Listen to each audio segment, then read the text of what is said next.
No ar, Faixa Livre, rádio jornalismo de verdade, a informação de primeira qualidade, a interpretação e os comentários das notícias, entrevistas, o contraditório.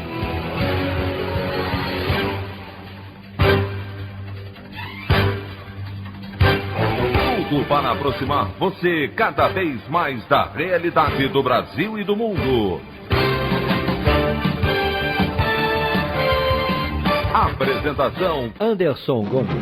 O Brasil começa o ano com alta no número de casos de Covid-19 e perspectiva de piora da situação com desrespeito ao distanciamento social nas festas e irresponsabilidade do governo federal para iniciar campanha de vacinação.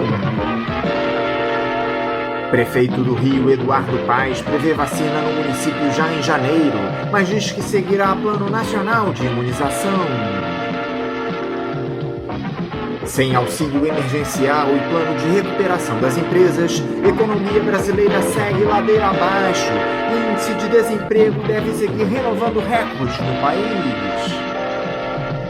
Essas e outras notícias da edição desta segunda-feira, 4 de janeiro de 2021, do programa Faixa Livre.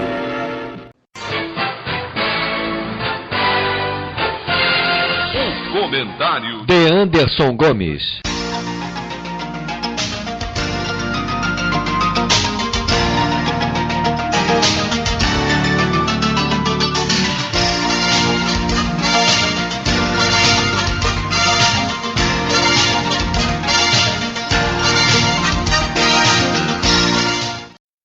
Bom dia, ouvintes.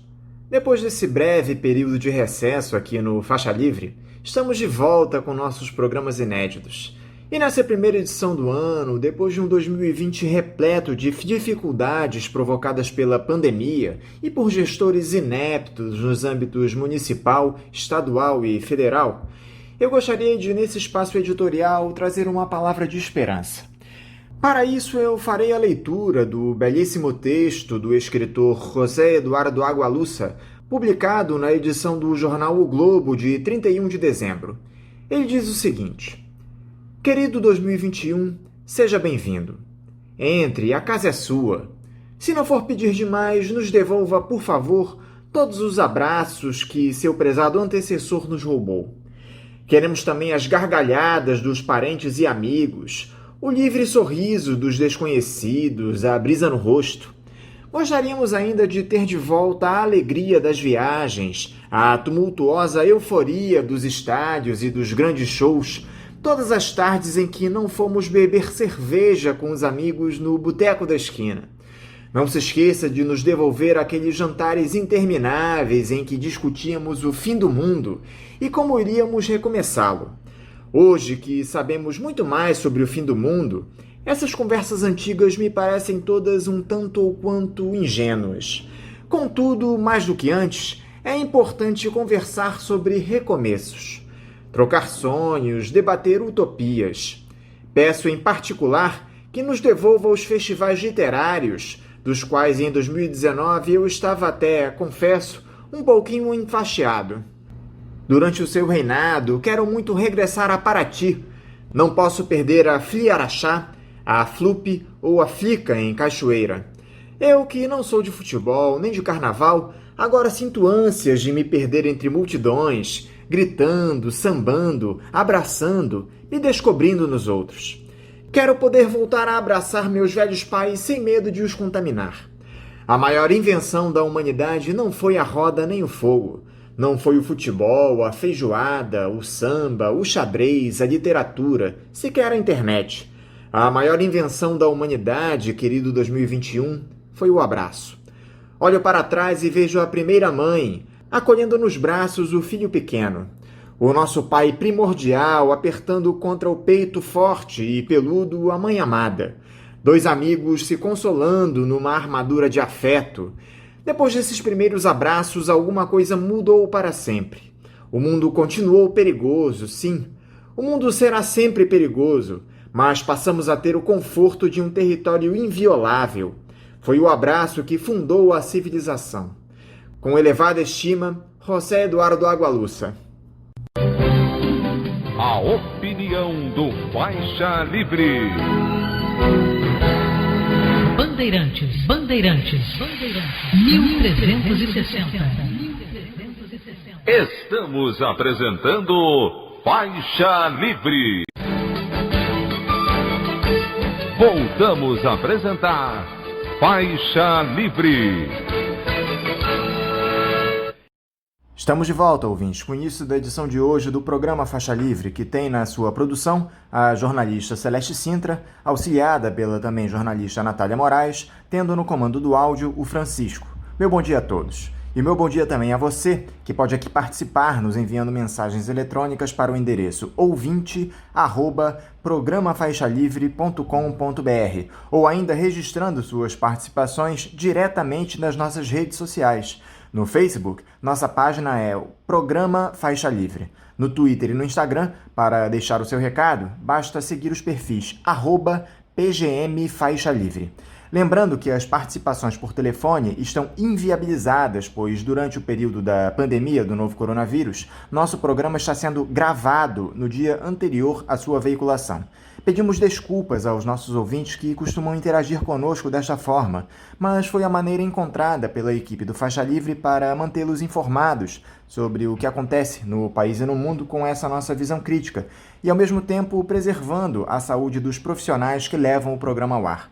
O Faixa Livre pode ser acompanhado também pelo nosso aplicativo para celulares com sistema operacional Android. O nome do aplicativo é Programa Faixa Livre. Os ouvintes também têm acesso à transmissão pelo nosso site, o www.programafaixalivre.com.br, ou pela página da Associação de Engenheiros da Petrobras, a AEPET, uma das nossas entidades patrocinadoras, no www.aepet.org.br. Para quem perdeu alguma das edições ou quer ouvir novamente o Faixa Livre, os áudios das entrevistas e editoriais estão disponíveis no nosso podcast, nos aplicativos Spotify, Deezer e Castbox. E dando início às nossas entrevistas nesse ano de 2021, é com muita alegria que eu cumprimento o vereador do PSOL no Rio de Janeiro, professor de História da Universidade Federal do Rio de Janeiro, Chico Alencar. Chico Alencar, bom dia! Bom dia a você, Anderson, a todos os ouvintes do Faixa Livre, a sua valorosa equipe aí, Celeste à frente, que nós conquistemos um 2021, melhor dizendo, de saúde, muita luta organizada e recuperação de direitos. Esse é o nosso desafio. Chico, muito obrigado por você estar conosco aqui nesse nosso primeiro programa em 2021.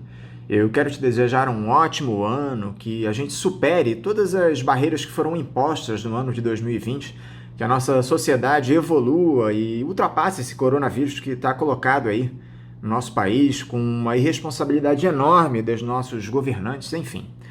Chico, nós tivemos um período de recesso do Faixa Livre nas últimas 2 semanas de 2020, que se assemelharam ao furacão que tivemos ao longo de todo o ano passado, com muita coisa acontecendo no cenário político do Rio de Janeiro e do país.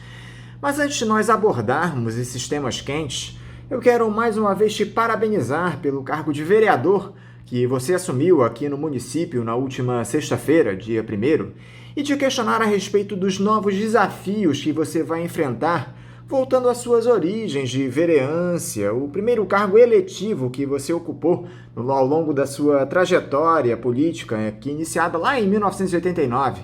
Lá se vão mais de 30 anos de vida pública, Chico. Qual é o sentimento que ainda move alguém com tantos serviços prestados ao país, com uma carreira celebrada não só na política como na docência? Você por muito tempo deu aula na UFRJ. Como é que você inicia esse mandato na Câmara dos Vereadores aqui do Rio de Janeiro, Chico? Anderson, obrigado aí pelos parabéns da vitória, do exercício de mais um mandato que me foi outorgado por 49.422 pessoas, eleitoras e eleitores do Rio, da cidade do Rio. Isso é uma responsabilidade muito grande. E nós vamos fazer um mandato coletivo, um mandato sensível as necessidades da nossa gente, do nosso povo, cumprindo aquilo que se pede de um vereador: ser crítico e propositivo, fiscalizar cada passo do Executivo. Já estamos examinando aí os mais de 70 decretos do prefeito, as suas 25 prioridades para os primeiros 100 dias, a sua intenção, inclusive, muito negativa e inaceitável de ampliar de 11% para 14% a contribuição previdenciária dos servidores municipais, parte deles, aliás, ainda sem receber o 13º salário, com temor de que a remuneração de dezembro não chegue, enfim. Nós temos que estar atentos não para agravar os problemas imensos que o Rio já tem, mas para denunciar as falsas soluções e apontar caminhos distintos dos que são apresentados oficialmente. Eu retomo essa tarefa de vereador com muita disposição, uma equipe bem jovem, aliás, todos na média de idade, ajudando a ter um conjunto que é novidadeiro, que incorpora, inclusive, novas visões. Eu estou muito animado, sobretudo, com a disposição da nossa equipe e com a capacidade de enfrentar os tremendos desafios que o Rio de Janeiro enfrenta, chamando, insistindo na organização da população e olhando especialmente para os mais vulnerabilizados. Agora nós teremos mais de 2.070.000 moradores da cidade do Rio sem o auxílio emergencial. Gente que estava no subemprego, no desemprego, na condição precária, que agora vão ficar sem esse pequeno amparo tão necessário. Então, o quadro é de uma crise que se agrava e o papel do parlamento é ajudar a superá-la. Falando agora sobre os dramas do nosso Rio de Janeiro, Chico, tão atacado por interesses que estão longe de representar os anseios da nossa população. Terminamos 2020 com a notícia da prisão do ex-prefeito Marcelo Crivella às vésperas do Natal, algo que já era especulado depois que surgiu aquele suposto escândalo de corrupção no gabinete do prefeito, apelidado de QG da propina, envolvendo o empresário Rafael Alves, que também foi preso na operação conjunta entre o Ministério Público do Rio e a Polícia Federal, o ex-senador Eduardo Lopes, entre outros personagens de confiança do bispo licenciado da Igreja Universal. De acordo com as investigações do MP, empresários pagavam para ter acesso a contratos e receber valores devidos pela gestão municipal. Antes de nós entrarmos nos desdobramentos dessa prisão do Crivella, Chico, eu gostaria de saber primeiro o que você achou da ordem da desembargadora Rosa Helena Macedo Guita, autorizando o encarceramento do ex-prefeito quando ele ainda exercia o mandato. Muita gente contesta esse processo de judicialização da política. Você acha que a decisão da magistrada contra o Crivella vai por esse caminho? Ela é mais benéfica ou prejudicial para o município, que acabou vendo o presidente da Câmara, Jorge Felipe, assumindo por 9 dias a prefeitura, já que o vice do Crivella, o Fernando McDowell, faleceu em 2018. Anderson, a prisão, a cadeia, a privação da liberdade nunca é o melhor caminho para se ter transparência e moralidade pública.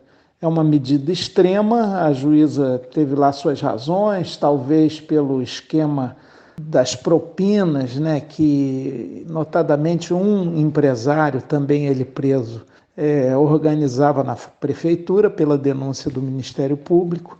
Isso é muito grave, isso é terrível. Por outro lado, logo o Crivella conseguiu a sua prisão domiciliar, né, na situação na qual se encontra até agora. Agora, é evidente que isso tudo tem que ser muito investigado, com muito detalhe. A impunidade é sempre um risco no Brasil, sobretudo para as elites, para quem tem poder e prestígio e dinheiro e status. Então, isso nos jogou nessa situação, né, de encerrar o ano com o prefeito em prisão domiciliar Sem o vice, como você lembrou, o McDowell faleceu, e o presidente da Câmara exercendo um mandato tampão até a posse do atual prefeito Eduardo Paes. Também ele, é bom lembrar, com acusações de corrupção.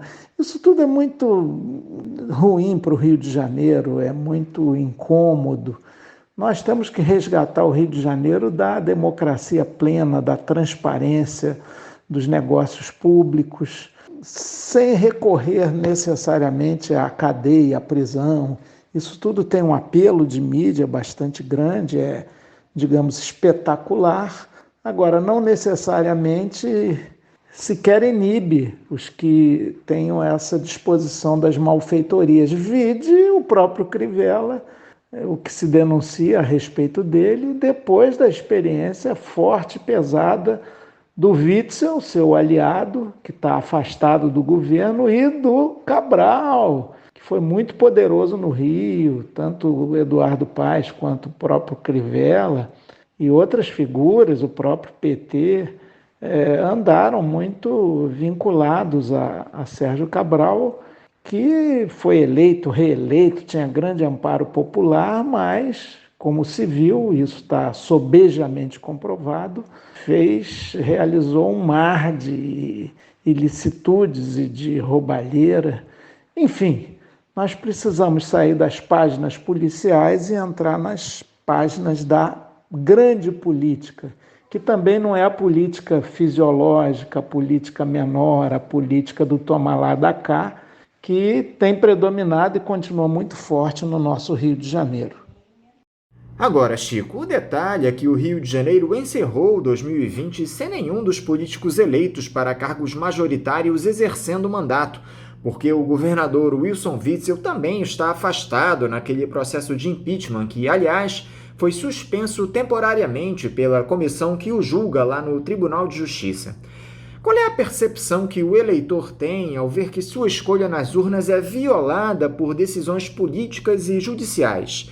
E veja que eu não estou fazendo qualquer juízo de valor a respeito desses afastamentos, se há ou não justificativa para eles. Eu estou apenas destacando a percepção dos eleitores em meio a esse descrédito crescente que a política, especialmente aqui no nosso estado, vem sofrendo ao longo dos últimos anos. Anderson, você lembrou bem, o Rio de Janeiro tem essa singularidade terrível. Vira o ano sem governantes anteriormente eleitos no exercício da função.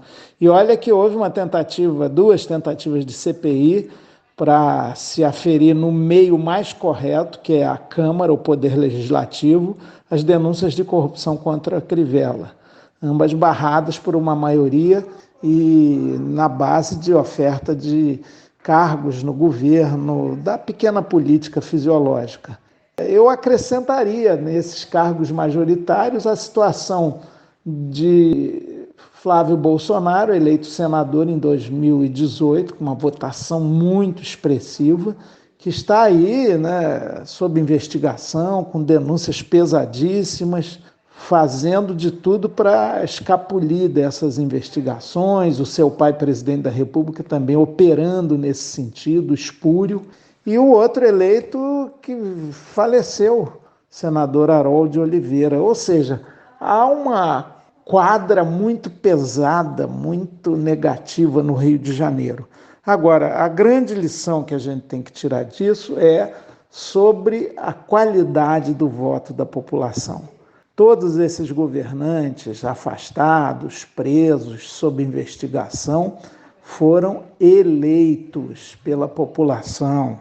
É para que a população medite, e eu falo assim com muita tranquilidade, claro, porque não votei em nenhum desses, como muitos dos nossos ouvintes imagino eu, mas a maioria votou. Então, esse fato, para além dos problemas administrativos, econômicos, sociais, culturais, de autoestima do povo carioca e fluminense, para além de tudo isso, de não encaminhamento de políticas públicas para as maiorias, cada um fica pensando muito mais em se defender, em se safar das denúncias, mas a reflexão que tem que ser feita é sobre por que tanta gente se deixou iludir, tanta gente não enxergou que essas figuras públicas eram pouco confiáveis.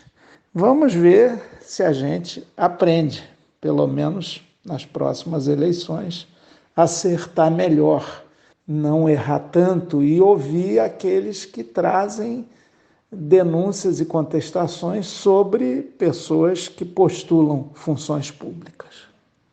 Chico, a Câmara dos Vereadores no ano passado barrou 2 processos de impeachment contra o ex-prefeito, ambos protocolados pelo PSOL, um naquele episódio dos Guardiões do Crivella e outro a respeito desse QG da propina. Como é que fica a imagem dos vereadores, ainda que nós tenhamos uma nova legislatura que conservou 2/3 dos parlamentares após a prisão do chefe do Executivo? Você acha que a Câmara já começa o ano pressionada por conta disso? Anderson, eu espero que sim, né? Foi vergonhoso tanto um quanto o outro episódio do pedido de impeachment, que o PSOL corretamente, como é nossa obrigação, solicitou, pediu à casa. A matéria foi a plenário, foi votada e a comissão parlamentar de inquérito não foi instalada. Isso é muito negativo para uma Câmara que tem como uma das suas funções principais fiscalizar o Executivo. Agora, eu já senti que há uma reacomodação de forças lá. Inclusive, na eleição da mesa diretora, só o PSOL teve uma postura crítica, se absteve. Os 7 votos de abstenção foram nossos, por motivos declarados. Era uma chapa única, muito afinada com o Executivo, que faz da independência da Câmara, que é um princípio até constitucional, um quesito sob ameaça, um pressuposto em risco. Então, a gente denunciou esse perigo.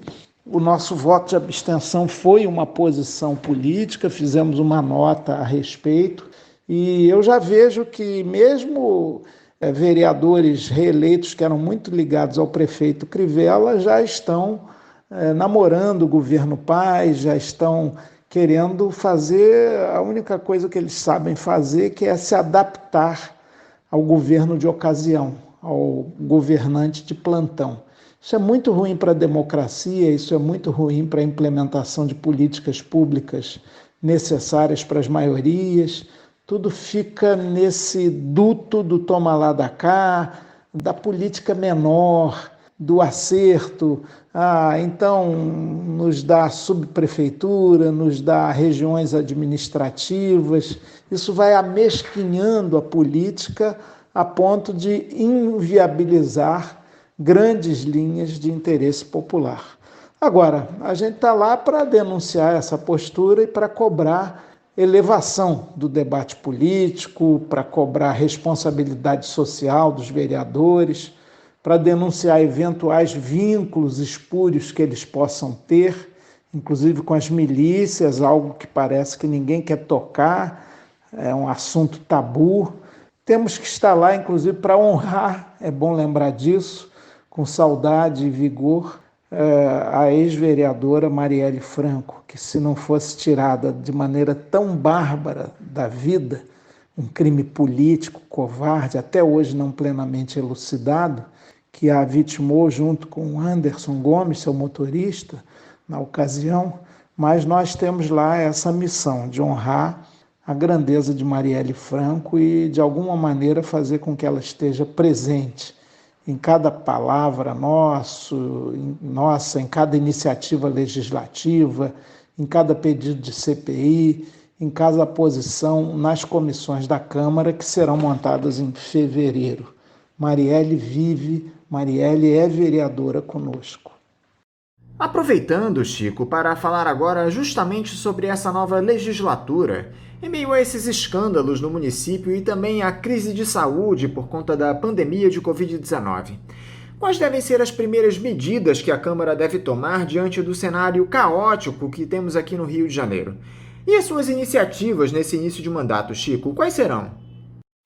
Anderson, nós vamos compor as comissões mais importantes. Queremos, inclusive, estar na comissão de acompanhamento do plano de vacinação contra a Covid no município do Rio, que queremos o mais urgente possível, confrontando inclusive a negligência do poder público federal, que é inaceitável.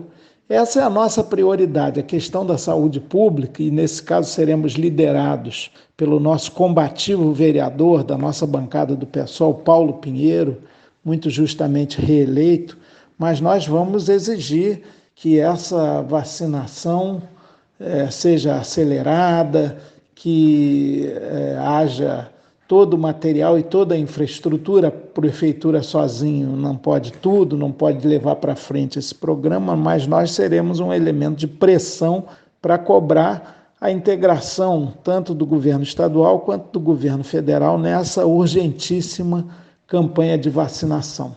Também vamos mergulhar fortemente na questão das aulas, né? Porque não podemos voltar às aulas colocando em risco a vida dos professores, e não podemos também nos acomodar à situação de milhares de crianças, dos mais de 640 mil alunos, sem tablets, sem acesso a aulas remotas. Isso tudo tem que ser enfrentado e superado.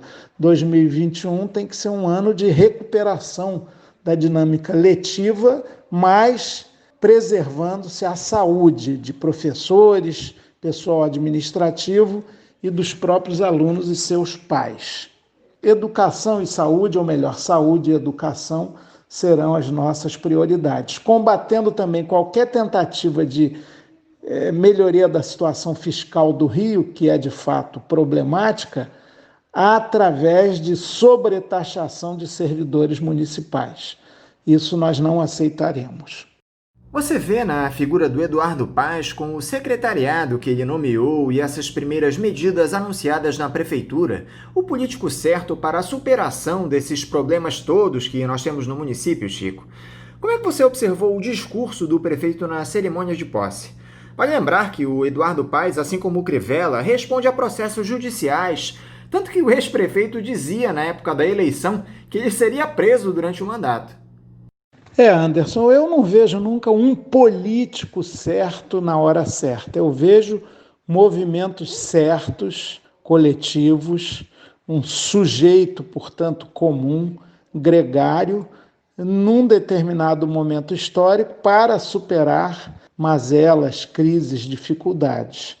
Claro que a eleição do Eduardo Paes, derrotando o Crivella, foi uma sinalização de vontade de mudança por parte da população, uma espécie de deixar em segundo plano as denúncias muito robustas que são feitas contra o Eduardo.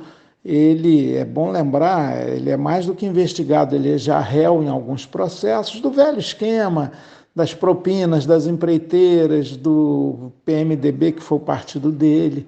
Enfim, essa situação que o Brasil não aceita mais, mas que prossegue, às vezes, de maneira subreptícia e com outras legendas, outras máscaras, as negativas, não as tão necessárias para a cautela contra a transmissão do vírus da Covid-19.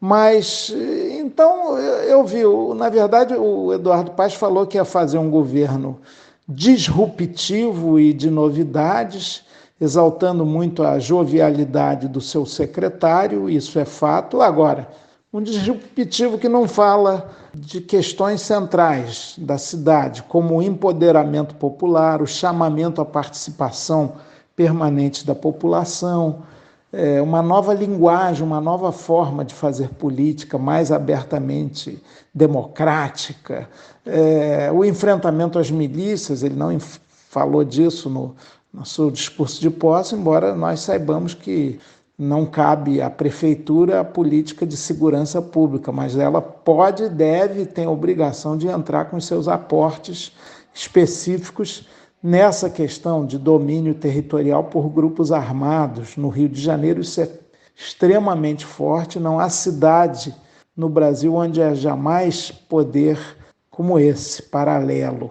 Outro elemento também que eu estranhei, ele não falou um ai sobre meio ambiente, Foi um discurso meio genérico, né, de jogar para cima, deixa de lado esse baixo astral, mas o fundamental é a gente examinar esses seus decretos, essas iniciativas, com uma leitura muito crítica, sempre indagando. E o interesse da população, onde fica? E a política para as maiorias tão marginalizadas do nosso Rio, como está? E os 17 mil que moram sob marquises, na situação mais degradante e desumana de existir, como eles serão cuidados, como eles serão tratados. E, claro, com muita acuidade, com muita atenção para o uso do dinheiro público, para que não haja a crônica continuada da corrupção, do desperdício, da malversação. Paes criou até uma Secretaria da Integridade Pública a ser dirigida pelo bom Marcelo Galero. Nós vamos querer conversar muito com esse secretário para ver quais os mecanismos de transparência, de controle popular do dinheiro público que ele prevê, que ele vai viabilizar. Enfim, muito trabalho pela frente num cenário pantanoso, duvidoso. É claro que Eduardo Paes sempre foi uma figura política vinculada às grandes corporações, à ideia da cidade do capital e do mercado, e não da cidade da cidadania e das pessoas. Nós vamos lutar para que essa inversão aconteça. Ela, sim, seria bem disruptiva. Uma das primeiras pautas em que o prefeito deve se debruçar, Chico, diz respeito a esse processo de privatização da SEDAI. O governo do estado lançou o edital de licitação na última terça-feira, que prevê a concessão dos serviços de distribuição de água e esgotamento sanitário por 35 anos, sendo que o tratamento e o fornecimento de água continuarão estatais. A concessão, que estava prevista no regime de recuperação fiscal celebrado com o governo federal em 2017, será dividida em 4 blocos que englobam 35 cidades. O valor mínimo dessa licitação é de 10,6 bilhões de reais. Como não poderia deixar de ser, o lançamento desse edital de privatização da SEDAI foi alvo de muitas críticas, inclusive do prefeito Eduardo Paes, que já avisou que, abre aspas, não vai assistir de camarote os cariocas sendo tungados, fecha aspas. Eu queria saber, Chico, como é que você tem observado esse processo de concessão do saneamento no Rio de Janeiro em um momento em que o mundo inteiro faz o caminho inverso, reestatizando os serviços de distribuição de água e tratamento de esgoto. Anderson, nós temos a convicção de que a água é um bem precioso, é uma dádiva da natureza que deve ser oferecida e garantida a todos, sem exceção. A SEDAI é uma empresa superavitária, claro que há corrupção, há má gestão, há desvios, há incúria, há problemas, e esse ano nós tivemos da geosmina a falta de abastecimento em muitos bairros. Então, a partir desse princípio da empresa pública, nós temos que reafirmar o controle social sobre ela. Não basta ser estatal, é preciso ter uma gestão transparente e democrática. E a modelagem para a venda da SEDAI ela é sempre voltada para o negócio, para quem dá mais, para como colocar no mercado de maneira mais vantajosa para o ente que quer se desvencilhar desse ativo, o negócio, a mercadoria SEDAI. Isso é inaceitável, isso fere o interesse público. Eu moro em Santa Teresa, Anderson, e olha, desde a virada do ano que a gente tem visto, inclusive no próprio Réveillon, é a péssima oferta do serviço público da Light, que é a concessionária da energia elétrica. Horas e horas a fio, sem energia elétrica. O Santa Teresa, como outros bairros em geral, mais pobres até, é o espaço do apagão constante. E sem justificativa, sem explicação, sem zelo para com a população desses bairros.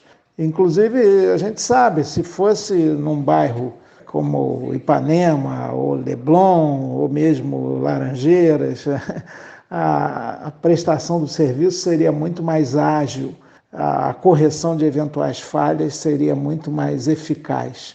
Então a gente já sabe que o caminho da privatização da SEDAI é o caminho da continuação do péssimo serviço de água e esgoto.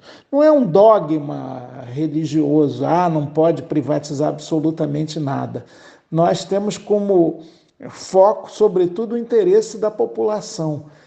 No caso da SEDAI, essa privatização não revela nenhuma dimensão de melhoria da qualidade do serviço para essa mesma população.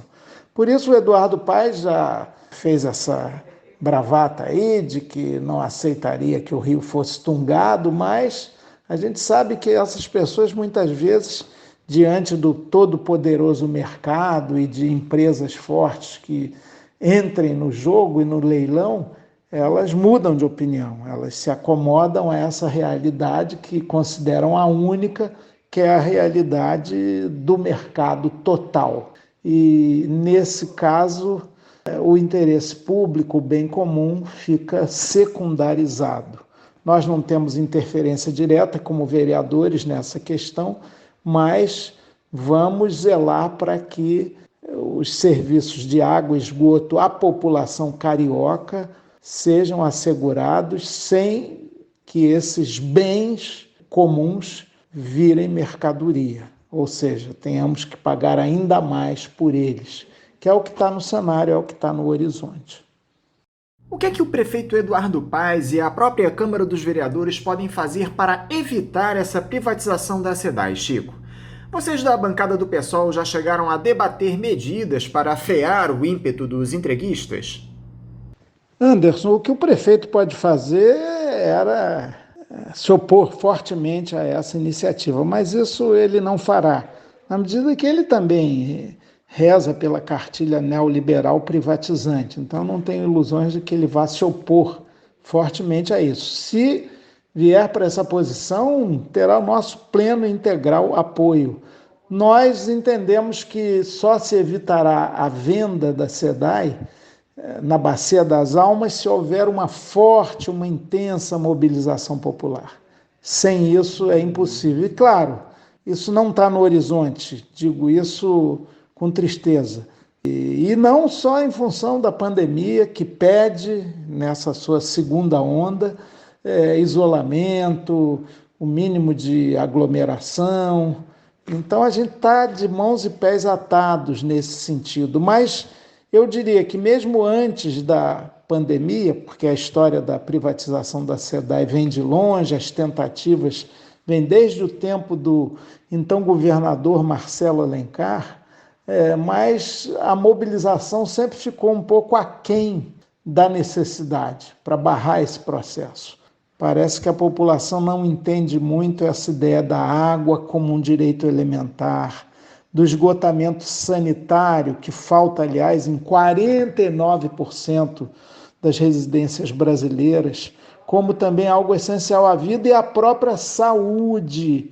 Falta ainda uma consciência mais aguda que gere uma indignação em relação à ideia de se vender esses serviços e esses bens, e também uma consciência que leve a indignação em relação a esses direitos da população a uma crescente organização e mobilização.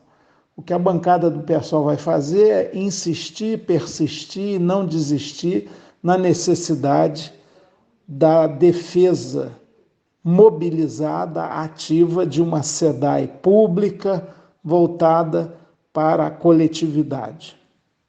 Para encerrar, Chico, eu queria falar sobre um tema no âmbito federal, que é essa eleição para a presidência da Câmara dos Deputados lá em Brasília.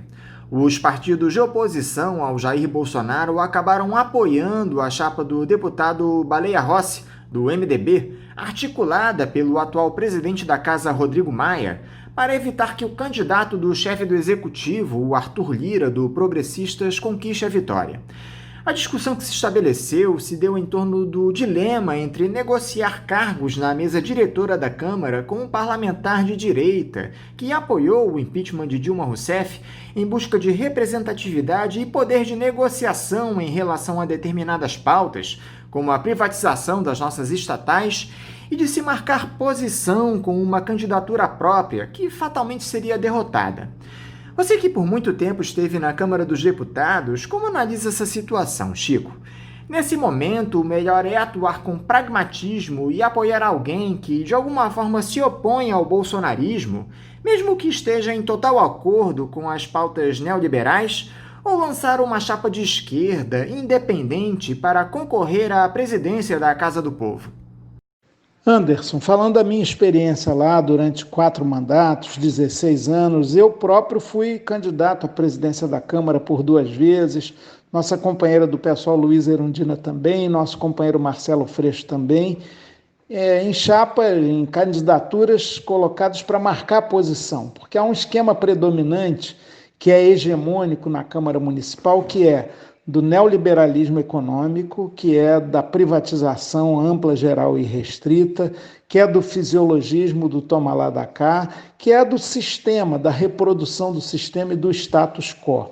Não tenho dúvida que tanto Arthur Lira, do bolsonarismo, quanto Baleia Rossi, hoje nessa posição de contestação do domínio absoluto do bolsonarismo, são dessa linha ultra neoliberal, que inclusive provavelmente ambos votaram no segundo turno em Bolsonaro, não tem zelo por uma questão para nós de princípio, jamais votar em quem defende a ditadura e a tortura, como é o caso notório e frequentemente proclamado de Jair Bolsonaro.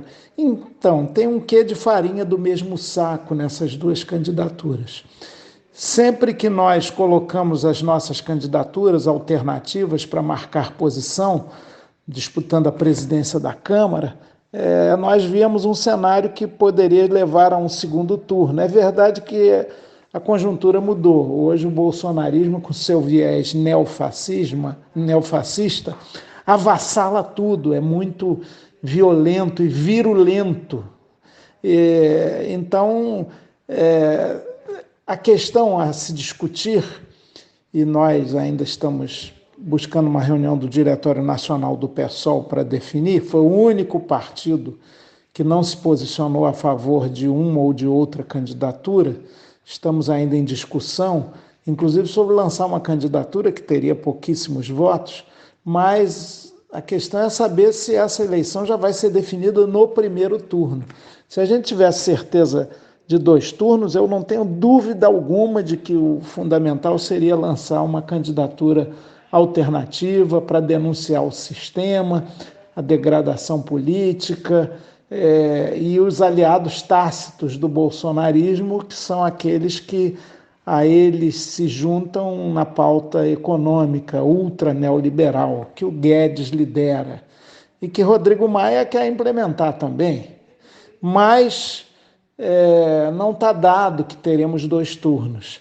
E aí uma derrota, ainda que simbólica, ainda com um grau muito pequeno de autonomia do bolsonarismo para um Baleia Rossi da vida, poderia ser explicado. Enfim, temos ainda o mês de janeiro, pelo menos 20 dias desse mês de janeiro, para discutir isso, avaliar os cenários, ver o índice de traição, porque, Anderson, a eleição para a presidência da Câmara é por voto secreto.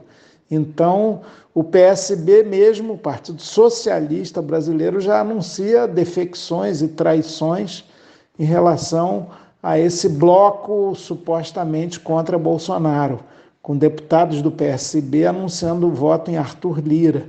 É claro que ninguém saberá quem serão eles, porque o voto é secreto, como disse, mas Tancredo Neves dizia que votação secreta dá uma vontade danada de trair. Então essa raposice política muito espúria, ela vai estar a mil lá, a toda. O PSOL tem essa grande vantagem, os nossos 10 votos são conhecidos, declarados, e todo mundo sabe que a posição que a bancada do partido tomarem será respeitada pela totalidade dos nossos deputados. Então eu te responderia assim, em princípio uma candidatura alternativa denunciando o sistema e briga entre iguais, mas avaliando também a possibilidade de definir num primeiro turno, aí realmente derrotar Bolsonaro é importante, ainda que a derrota dele para a presidência da Câmara não seja a vitória das forças de esquerda, se inseriria nesse contexto de redução de danos. Chico Alencar, muito obrigado por estar conosco aqui nesse primeiro programa de 2021. Eu quero te desejar sorte nesse mandato como vereador aqui no Rio de Janeiro, esse novo desafio que você enfrenta. Te desejar também um ótimo dia de trabalho e um forte abraço. Obrigado, Anderson. Eu que também retribuo o seu abraço para toda a equipe aí, para você e os nossos ouvintes, né? A gente permanece mais um ano do Faixa Livre no ar, esse que é o programa de rádio mais democrático, que traz o que é inviabilizado nos grandes meios de comunicação, nas rádios poderosas. É muito importante a gente ter esse espaço do Faixa Livre.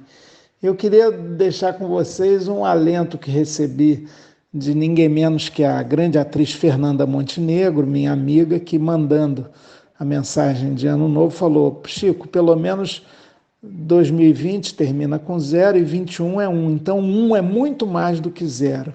E dá o indicativo, o 1 do 2021, da unidade das forças progressistas para a gente assegurar um Brasil de direitos, para a gente sair desse atoleiro neofascista em que nos encontramos.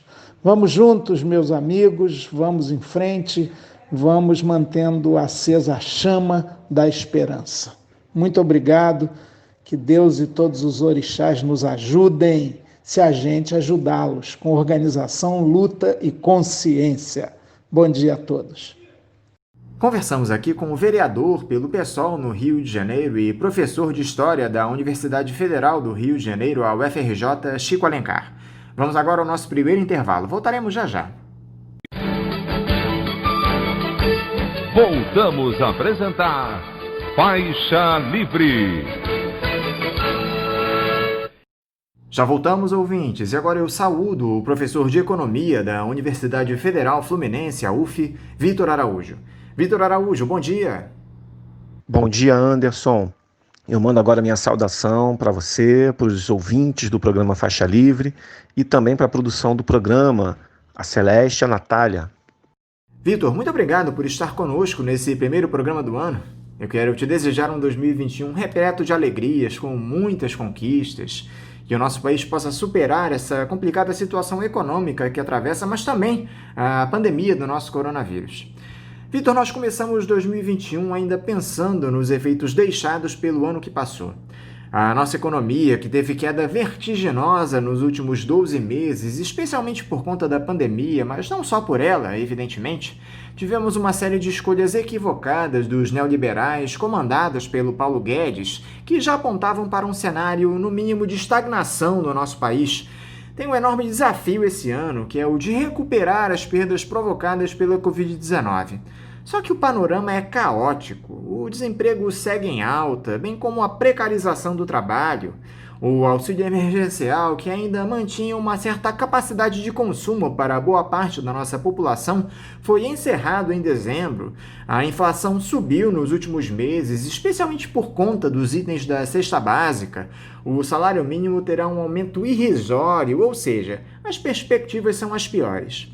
Como é que você enxerga esse desafio de retomar o crescimento do país em 2021 com uma gestão que já se mostrou absolutamente incapaz de promover uma política econômica que privilegie a população pobre do nosso país? Anderson, o fim do auxílio emergencial coloca diante de todos nós um cenário absolutamente desafiador. Do ponto de vista distributivo, a gente vai observar uma piora na distribuição de renda, milhões de indivíduos serão jogados para baixo da linha da pobreza. E do ponto de vista macroeconômico, isso vai significar um rebaixamento dos padrões de consumo de milhões de famílias que têm o auxílio emergencial como única fonte de renda. Então, a gente vai ter, como resultado esperado, uma piora da economia nos primeiros meses do ano.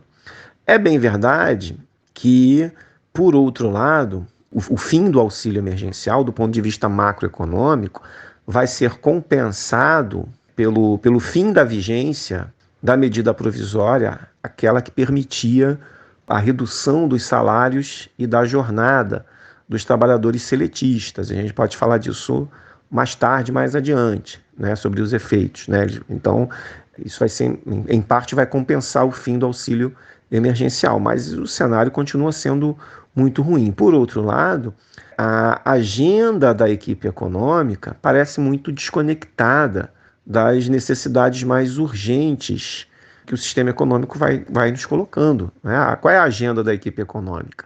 Reforma administrativa, privatização dos Correios, privatização da Eletrobras, agora no estado do Rio de Janeiro da SEDAI, o ajuste fiscal com o acionamento dos gatilhos, no caso do descumprimento do teto do gasto, né? A agenda da equipe econômica completamente desconectada das necessidades de geração de emprego. É uma agenda desconectada das necessidades mais imediatas da economia. Então, de fato, a gente tem um cenário bastante difícil para os próximos meses. Por falar no ministro da Economia, Vitor, que está em férias até o próximo dia 8, o presidente da Câmara, Rodrigo Maia, que deixa o cargo no retorno do recesso parlamentar em fevereiro, disse que um de seus maiores arrependimentos durante a gestão foi, abre aspas, ter levado o Paulo Guedes a sério, fecha aspas. O posto Ipiranga do Bolsonaro foi bastante criticado em 2020, chegou até a balançar no cargo, especialmente por não ter conseguido levar à frente a pauta de privatizações do governo. Como é que você observa o fator Paulo Guedes no Brasil em 2021, Vitor? Ele tem condições de levar à frente esses absurdos defendidos pelo grande capital que domina o executivo no nosso país, especialmente depois de tantos desentendimentos com o Congresso? Anderson, eu vou responder a sua pergunta dividindo em duas partes. Porque a gente tem a agenda do Paulo Guedes e do grande capital, como você mencionou na sua pergunta, que é distinta da agenda necessária para a retomada dos empregos na economia, como a gente estava discutindo, né? Como eu falei para você poucos minutos atrás. A agenda do Paulo Guedes é a agenda das privatizações, Correios, Eletrobras, é a agenda também do Rodrigo Maia. É a agenda do acionamento dos gatilhos no caso do descumprimento do teto do gasto, portanto é a agenda do comprometimento com a manutenção do teto do gasto, é a agenda microeconômica que pressupõe as privatizações, que pressupõe a mercantilização dos serviços públicos, né, para serem ofertados pela iniciativa privada. As reformas vão gerar emprego, né? É muito pouco provável que privatizações gerem empregos, né? O Fernando Henrique foi o campeão das privatizações e ele foi também o campeão do desemprego. Porque, salvo em setores que têm a demanda muito reprimida ou setores muito sucateados, tenham na previsão dos seus contratos, né, blocos de investimentos importantes e principalmente intensivos em trabalho, são situações muito particulares em que as privatizações podem vir a gerar empregos, mas ainda assim não gerarão empregos na quantidade necessária. O que o empresário precisa para gerar empregos é ter boas perspectivas de crescimento da demanda pela sua produção. Então você precisa ter renda, você precisa ter um mercado de trabalho pujante, ou você precisa ter um gasto público. Na falta de um mercado de trabalho pujante, você precisa ter alguma outra solução, como, por exemplo, o gasto público, que tenha a capacidade de, no momento inicial, no momento de crise muito profunda como a gente está vivendo, dar aquele impulso necessário, né, para a geração de empregos. Né? Assim funcionam as economias capitalistas. Né? Os empresários, para poder empregar, eles precisam vislumbrar boas perspectivas de venda da sua produção. Eles têm que decidir aumentar a sua produção para empregar mais trabalhadores. E eles não vão fazer isso diante desse cenário de desemprego, taxas elevadíssimas de desemprego, de continuidade da pandemia. Então, você dizer que você vai fazer reforma, você vai fazer compromisso com ajuste fiscal e achar que o empresário vai gerar empregos porque o governo anuncia o compromisso com ajuste fiscal, isso é uma bobagem, né? As taxas de juros já estão baixas o suficiente, já estão no piso histórico, e elas não foram suficientes para garantir a geração de empregos. Então, essa agenda fiscalista, ela só se explica do ponto de vista de quem quer estrangular os serviços públicos para que o setor privado assuma esses serviços. Essa é a única explicação possível. Então, essa agenda do Paulo Guedes, essa agenda do Rodrigo Maia, é a agenda do grande capital, e eles assumem essa agenda por esse motivo. Existem grandes possibilidades de lucro em diversos setores. Olha aí o caso do Rio de Janeiro, a privatização da SEDAI.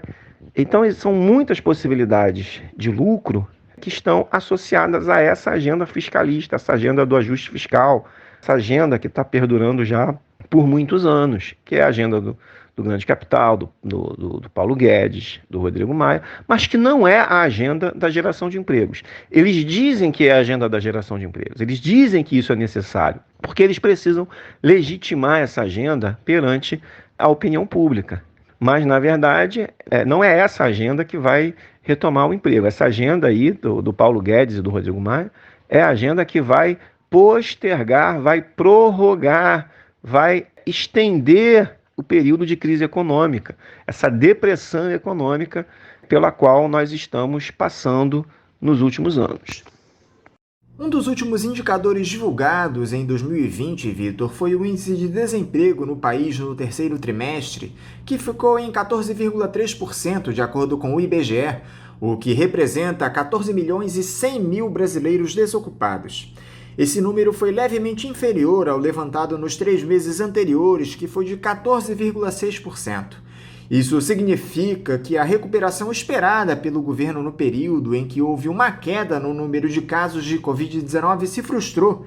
E pior, agora as infecções pelo coronavírus voltaram a se ampliar. Os efeitos das festas de fim de ano na nossa economia já ficaram para trás e, como eu já citei anteriormente, o auxílio emergencial se encerrou. Tudo isso com um agravante. Aquele programa de redução de salários e suspensão de contratos de trabalho adotado pelo governo para tentar manter o nível de emprego no país também terminou em dezembro. Isso significa que cerca de 9 milhões de brasileiros voltam para a folha de pagamentos das empresas de maneira plena. Ainda que haja uma estabilidade inicial para esses profissionais, Vitor, estabelecida nesse programa, a tendência é que boa parte desses trabalhadores perca o emprego ao longo do ano, caso não haja uma recuperação rápida na nossa economia. A grande verdade, Vitor, é que o que se avizinha é um quadro onde mais de 20 milhões de brasileiros estarão sem emprego. Qual é a sua análise para esse panorama do desemprego no nosso país e qual é a saída para isso, Vitor? Bem, Anderson, o fim do auxílio emergencial vai jogar milhões de trabalhadores e trabalhadoras de volta para o mercado de trabalho. Os índices de desemprego para os próximos meses tenderão a subir. Aqui, na verdade, é um efeito estatístico, né? Nas comparações internacionais, a taxa de desemprego do Brasil, claro, ela subiu e atingiu recordes históricos, né, para os nossos padrões, mas não para os padrões internacionais, especialmente por causa desse efeito estatístico, né? O trabalhador recebeu auxílio emergencial, tinha pandemia, então ele não procura emprego, é um resultado estatístico, né? Então, os índices de desemprego, digamos assim, eles estiveram, embora altos, né, embora atingindo recordes históricos para os nossos padrões, eles estavam, digamos assim, camuflados. Então, agora o que a gente vai assistir com o término do auxílio emergencial é um volume maior de trabalhadores procurando emprego, e certamente eles não vão encontrar porque a economia está deprimida ainda.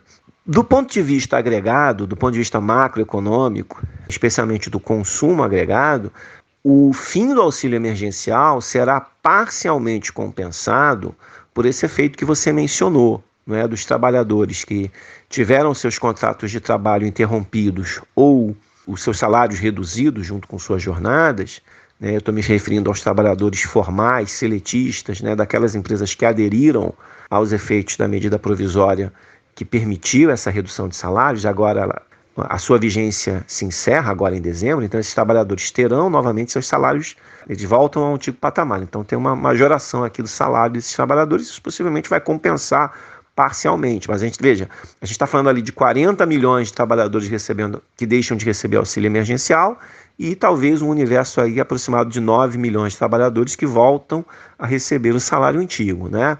Então é um universo muito menor. Tem lá do outro lado um universo de trabalhadores que reduz a renda porque perde o auxílio emergencial e um universo de trabalhadores que majora a sua renda porque volta ao nível anterior. Só que esse universo aqui é muito menor do que aquele outro. Mas você precisa fazer um cálculo aqui da massa salarial, né? Qual vai ser o resultado líquido da massa salarial. Eu apostaria que vai ser ainda, o resultado líquido vai ser de perda, de redução da massa salarial. Agora, por outro lado, esses empregadores vão enfrentar dificuldade para poder pagar esses salários, porque a economia continua deprimida. É verdade, uma parte recuperou, mas uma parte não recuperou, né? Então, os empresários, né, daqueles setores mais afetados, possivelmente vão ter que recorrer ao endividamento. Então, a gente pode ter aí um ciclo de endividamento corporativo, né, para poder pagar esses salários. E, como você mencionou, né, durante o tempo, você tem uma previsão aí de estabilidade semelhante ao tempo da redução salarial. Se o empresário não aguentar, ele vai demitir. Então, como a economia está deprimida ainda e o cenário para os próximos meses não é nada bom, então, de fato, a gente espera que o cenário continua bastante desafiador em termos do prolongamento da crise econômica, né, em razão pura e simplesmente da decisão do governo de não prorrogar o auxílio emergencial. O governo poderia ter prorrogado o auxílio, porque se ele prorrogasse o auxílio emergencial, vamos supor por mais 1 ou 2 meses, ele conseguiria segurar a demanda em setores importantes da economia e para garantir a rentabilidade de alguns desses setores que agora vão ter que pagar salários mais altos. Então você aumentaria a massa salarial e aí você poderia fazer uma redução gradual do auxílio emergencial, especialmente no horizonte de uma vacina. Mas aí é um outro problema, porque o governo também não parece muito empenhado na vacina. Por outro lado, aí eu volto, né? Me perdoe aqui você e os ouvintes pela repetição, mas a agenda econômica do governo não é uma agenda que prioriza a geração de empregos tal como a gente entende, né? Eles têm um discurso de que querem gerar empregos com as reformas, só que as reformas não geram empregos. Então, a gente cai nessa queda de braço entre aquilo que é a agenda do governo e do grande capital e aquilo que seria uma agenda que de fato pudesse recuperar os empregos. Você crê que a pressão do mercado e do Congresso farão com que o governo federal volte a adotar esses programas de distribuição de renda e de manutenção dos empregos, Vitor? O tal do Renda Cidadã parece que está longe de se tornar uma realidade lá em Brasília. O problema da criação do Renda Cidadã, que na verdade seria uma majoração da Bolsa Família, é que as regras fiscais impedem a criação do Renda Cidadã. Basicamente, a gente está falando aqui principalmente do teto de gastos e também da regra de ouro, que o teto de gastos, ele reajusta a despesa primária à inflação do ano anterior, né? Então ela impõe um teto para a despesa primária, enquanto que a regra de ouro impede que despesas correntes sejam financiadas com emissão de dívida pública. Num cenário de forte redução do investimento, né, como a gente tem do investimento público, que a gente tem percebido nos últimos anos, a gente está também esbarrando no limite da regra de ouro. São limitações impostas por regras que nós mesmos criamos e que agora estão impondo dificuldades, por exemplo, para você ampliar os programas sociais.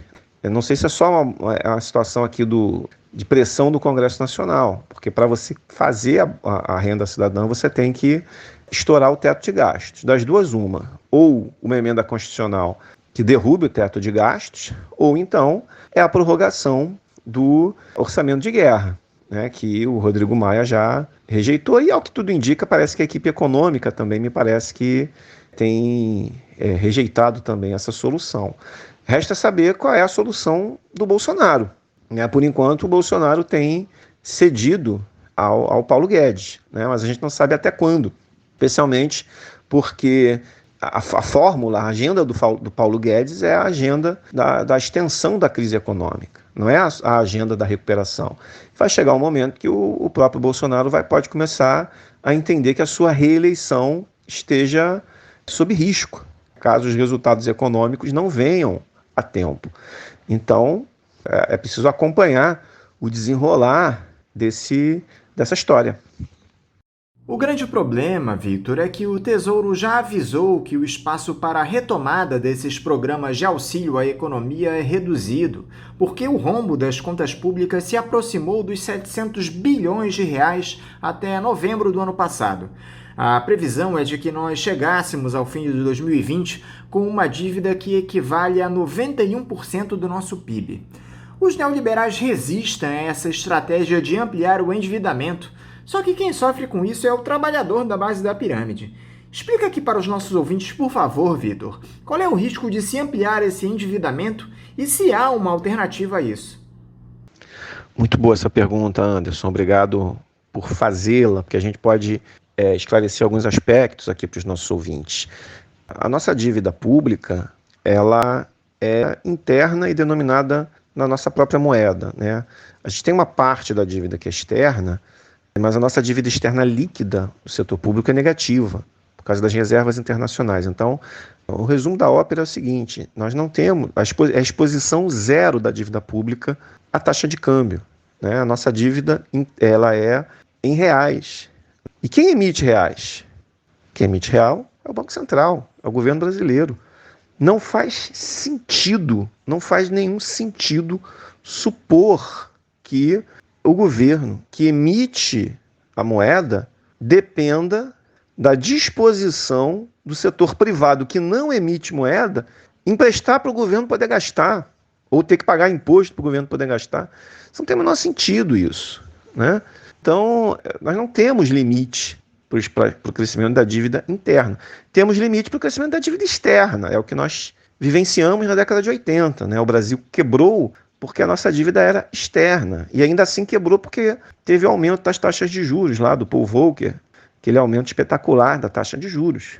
Uma dívida que que à época tinha que ser saldada em dólares. A gente não emite dólares, então a gente quebrou. Mas uma dívida em reais não tem por que você supor que você tenha um limite do ponto de vista financeiro. Você não tem restrições financeiras para o aumento do endividamento, a não ser aquelas que são impostas pelas regras fiscais, pelas regras que impõem, por exemplo, a regra de ouro, que impõe limite ao endividamento, o teto de gastos, que impõe limite ao próprio gasto público, porque na exposição de motivos da proposta de emenda constitucional alegava o crescimento da dívida pública como motivo. Então, a rigor, exatamente porque a dívida é interna, saldada em reais, nós tínhamos todas as condições de realizar política fiscal anticíclica para poder superar a crise econômica. Não estou dizendo com isso que a política fiscal vai sustentar um ciclo econômico longo. Eu estou falando de uma política fiscal para poder superar a crise, para esse momento de emergência, que, aliás, já está durando 5 anos, desde que a gente entrou em recessão em 2015. Pela primeira vez, São 2 anos de recessão seguidos de uma longa estagnação. E, novamente, agora a recessão no início desse ano que passou, 2020. Então, nós não temos, a rigor, a gente não teria aqui um limite. Se vai dar 90%, 91%, 92%, 93%, isso pouco importa. A preocupação maior teria de ser a retomada dos empregos e o crescimento econômico, porque é uma relação, é um denominador, a dívida no numerador e o PIB no denominador. Se você conseguir fazer o PIB crescer 3%, 4%, e a dívida também crescer nesse patamar, você estabiliza a relação dívida-PIB. E a depender de como é que você administra isso, ela pode vir a cair mais lá na frente. Nós não teríamos que ter preocupação com essa variável no momento de crise econômica. Quem tem que flutuar é o orçamento, não é a economia. A gente tem que estabilizar a economia e deixar que o orçamento absorva as necessidades impostas pela estabilidade da economia. Mas a gente tem feito o inverso. A gente está buscando uma estabilidade das finanças públicas ao preço da instabilidade da economia. A gente tem que inverter a ordem de prioridades. A gente tem que estabilizar a economia e deixar que o orçamento absorva as políticas necessárias para promover a estabilização econômica, a geração de empregos, né, a retomada da economia. Né? E o gasto público seria uma variável absolutamente importante, né, nesse momento em que a demanda está deprimida, que o investimento está baixo. Porque, veja, gera um ciclo vicioso. Né? O empresário não contrata porque a perspectiva de demanda é fraca, porque o desemprego é alto, as famílias estão sem renda, então o mercado está deprimido, o mercado consumidor do empresário está deprimido, então ele não contrata, né, porque a economia está deprimida, ele também não tem por que investir, ele não tem por que ampliar a capacidade produtiva. Então, como é que você sai desse atoleiro? É com gasto público. É uma força que tem que vir de fora do mundo empresarial para poder estimular a economia, investimento público, gasto público, porque aí você sustenta a demanda, volta a contratar e a gerar renda, e aí você consegue, né, dar um estímulo inicial para que aí sim o empresário vai responder, vai produzir mais, vai contratar mais, e a economia entra num ciclo virtuoso, né? Você supera o ciclo vicioso dessa forma. Enquanto isso, Vitor, lá nos Estados Unidos, os parlamentares aprovaram o aumento do auxílio para a população afetada pela pandemia para $2.000. Esse valor faz parte de um segundo pacote de estímulo à economia de cerca de $900 bilhões, que vai crescer depois da ampliação desse auxílio. Eu queria saber de você, Vitor, qual é a diferença entre os neoliberais dos Estados Unidos e do Brasil, que lidam de maneira tão diferente no suporte à economia durante a pandemia. Tudo bem que a capacidade dos estadunidenses para estabelecer esse tipo de injeção na economia é muito maior que aqui no Brasil, mas me parece que tudo isso passa mais por vontade política. Eu acho que uma das explicações, Anderson, é que lá os neoliberais são menos dogmáticos que os daqui. O debate teórico lá já evoluiu a ponto deles reconhecerem que a hipótese da contração fiscal expansionista é furada. A gente aqui ainda, os nossos neoliberais ainda não chegaram nesse patamar de reconhecimento. Mas é que, para além disso, acho que tem outro aspecto também. Eu tenho que confessar que eu não sou um profundo conhecedor da economia dos Estados Unidos, mas nós temos muito mais o que privatizar do que eles. Eu acho que isso faz toda a diferença. Como a gente tem muito mais o que privatizar do que eles, a agenda do ajuste fiscal acaba se impondo. Como é que você privatiza? Você faz um ajuste fiscal, impõe regras muito duras de expansão do gasto público, e aí você vai sucateando o serviço público. Você sucateia a educação pública, e aí a solução para a educação pública, ou melhor, a solução para o serviço de educação, né, para a sociedade passa a ser o quê? A escola privada com o governo pagando bolsas. Você sucateia a saúde pública e aí a solução é qual? Vamos criar planos de saúde populares. Não sei se vocês se lembram que tinha essa proposta durante o governo Temer. O ministro da Saúde do governo Temer chegou a propor a criar um grupo de trabalho para desenvolver os planos de saúde populares. Eu estou falando aqui de privatizar, não é só no sentido de vender os ativos públicos, né? Eu estou entendendo aqui privatização no sentido mais amplo, que é você permitir que os serviços públicos sejam explorados e ofertados por agentes privados. Mas tem a venda de ativos também, que é o caso da SEDAI, né? Você impõe também fortes restrições fiscais para o estado do Rio de Janeiro. É claro, você tem uma profunda discussão aqui sobre as causas da situação fiscal do estado do Rio de Janeiro, mas no frigir dos ovos, o que você está fazendo é assim, você sucateia a SEDAI, e aí você tem que privatizar. Aí sim, a privatização clássica na forma, aqui no caso, na forma de uma concessão. Né? Você vai ter aqui as concessionárias durante as próximas décadas, vão distribuir o serviço de água, de saneamento, né, no estado do Rio. Então, isso eu acho que é uma diferença importante. Né? Então, eu acho que nos Estados Unidos não tem tanto isso, né? A estrutura de empresas estatais lá é menor, lá não tem saúde pública, imagina. Tem escola pública, mas sempre teve escola privada também. A universidade é privada. Eu acho que isso é uma diferença importante, né? Tem uma hipótese implícita aqui no que eu estou falando. Estou dizendo que os nossos neoliberais não são comprometidos apenas com o mundo das ideias. Eles têm compromissos também com esses agentes privados que estão ávidos por ingressar nos mercados que o serviço público sucateado vai oferecer para eles como possibilidades de, enfim, atuarem em segmentos de muita lucratividade no futuro, né? Então, eu acho que isso faz uma diferença fundamental, né? O que eu estou dizendo é o seguinte, é quase que dizer que o nosso debate teórico aqui ele é muito contaminado por interesses privados. Sempre é, né? A ciência não é neutra, né? Nunca é neutra. Mas eu acho que aqui, no Brasil, ela é muito explicitamente não neutra, ela tem lado. Os neoliberais têm um compromisso muito arraigado com essa agenda das privatizações. Eu acho que aí é que reside o nó nessa discussão do ajuste fiscal no Brasil. É difícil da gente entender. A gente está treinado, nós fomos treinados há muitos anos na ideia de que o ajuste fiscal é para pagar juros. Né?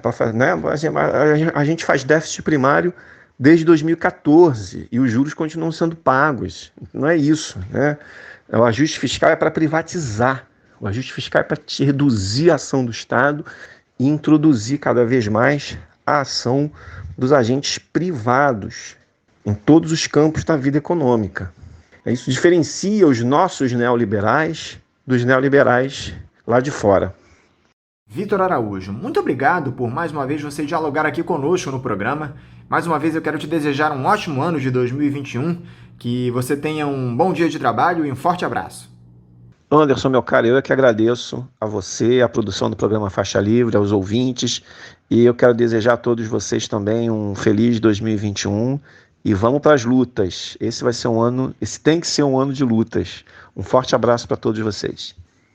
Conversamos aqui com o professor de Economia da Universidade Federal Fluminense, a UF, Vitor Araújo. Vamos agora a mais um intervalo. Voltaremos daqui a pouquinho.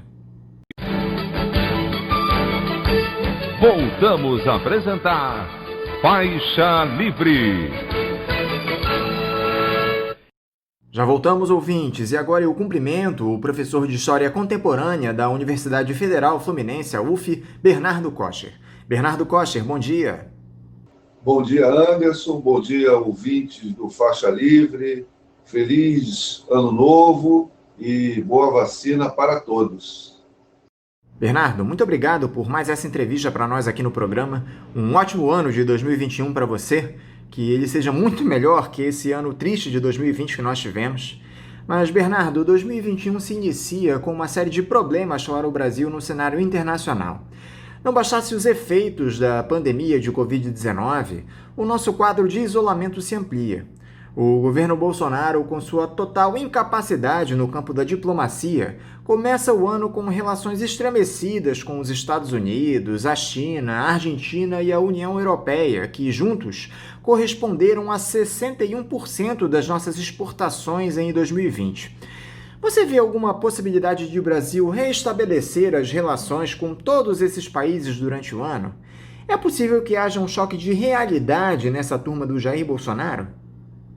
Bem, Anderson, o Brasil, desde o golpe de 2016, ainda sob o comando do golpista Temer, vem construindo uma política externa que tem duas características que agora no governo Bolsonaro se acentuaram. Uma é o isolacionismo, o questionamento do multilateralismo, o isolamento, né? E o segundo, associado a isso, o alinhamento com os promotores internacionais do golpe de Estado, que são os Estados Unidos da América. Então, no governo Bolsonaro, essas tendências se tornaram totalmente escancaradas, sem nenhum limite, se tornaram orientação de política externa, e vamos entender, então, o governo Temer, na sua política externa, como uma espécie de transição para uma política externa que veio sendo construída desde as origens da República, com o Barão do Rio Branco, de busca de pragmatismo, multilateralismo, negociações, para uma política externa de submissão, de desconhecimento da realidade prática, em nome de uma crítica ideológica. E, com isso, o Brasil está perdendo oportunidades, né? Eu gostaria apenas de pontuar que o fato de estarmos perdendo oportunidades políticas agora não quer dizer que no futuro não podemos retomar essas mesmas oportunidades de laços com os países que você citou e outros que o Brasil e o governo brasileiro, especificamente, não o Brasil, tem buscado conflito. Mas o problema, na minha opinião, é que há uma disputa de mercados, tanto para vender produtos quanto para comprar produtos. E essa disputa é contínua. Isso também, o sucesso na obtenção desses mercados por parte de um Estado nacional soberano é uma coisa cumulativa, né? Você vai negociando, você vai interagindo com os compradores ou eventuais vendedores, até que você alcança um status que passa a vender e comprar. E são quantidades sempre muito grandes. O Brasil é um país muito grande, tem muito a exportar, tem muito a importar. E, desde o governo Temer, eu digo que ele está cortando as amarras do navio da diplomacia. Então, fica uma nau sem rumo no oceano. E, quando se voltar a ter boas relações diplomáticas com a França, com a China, com os países da América Latina, enfim, que estão sendo agora abaladas, os mercados já estão ocupados por outros compradores e vendedores. E o caso mais específico que a gente cita é o caso das seringas e das agulhas necessárias à aplicação das vacinas. Desde junho, julho, essa proposta de compra, de venda para o Brasil por parte da China, de vacinas e também de seringas e agulhas, já estava na mesa. O Brasil não tomou providências e agora o mercado já está em posição de comprar e vender, e com isso o Brasil ficou de fora, pelo menos, dessa fornada de produção de vacinas e os meios de aplicação das vacinas. Então, isso que é drástico, a queda imediata das relações econômicas entre os países, da qual o Brasil mantinha laços de amizade, de negociação diplomática e de comércio, e essas posições estando ocupadas, nós nos prejudicamos, e isso tem consequências para o futuro. A não aplicação da vacina de imediato, e os outros países fazendo isso, imunizando as suas populações, vai colocar eles em condições de voltar à normalidade, à atividade econômica, ocupando ainda mais espaços que o mercado brasileiro, que os interesses econômicos brasileiros estariam ocupando normalmente, porque o Brasil não vai estar presente porque a sua população doente não permitiu a retomada da atividade econômica. Então, isso é drástico, e ao final da sua pergunta, se é possível que haja um choque de realidade por parte dos governantes atuais do Brasil, eu diria que não. Esse ano está perdido também, salvo ocorrer alguma coisa drástica, como um impeachment, alguma coisa assim, o que também não seria a solução de imediato. Então, eu sou pessimista para o ano de 2021, creio que a gente vai conviver com crise econômica, retomada da atividade econômica em algum nível por parte dos concorrentes da economia brasileira no mercado mundial e continuidade da pandemia, mesmo que haja vacinação, ela vai ser confusa, vai ser bastante abalada, né? Não vai ter uma coerência técnica como todas as outras vacinações há 40 e tantos anos no Brasil, elas vêm tendo com precisão, com objetividade e mais do que isso, né? A população entendendo a mensagem da importância da vacina e comparecendo aos postos de vacinação. Eu creio que o ano de 2021 vai ser um ano muito drástico para a nossa sociedade.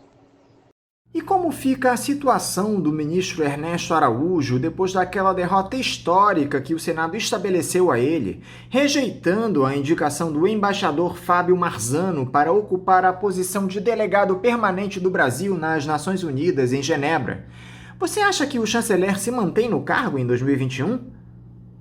Bem, dada a visível fragilidade diplomática da pessoa do ministro das Relações Exteriores do Brasil e da sua política externa, Eu creio que nada pior pode acontecer, a não ser a continuidade desse diplomata na chefia da diplomacia brasileira.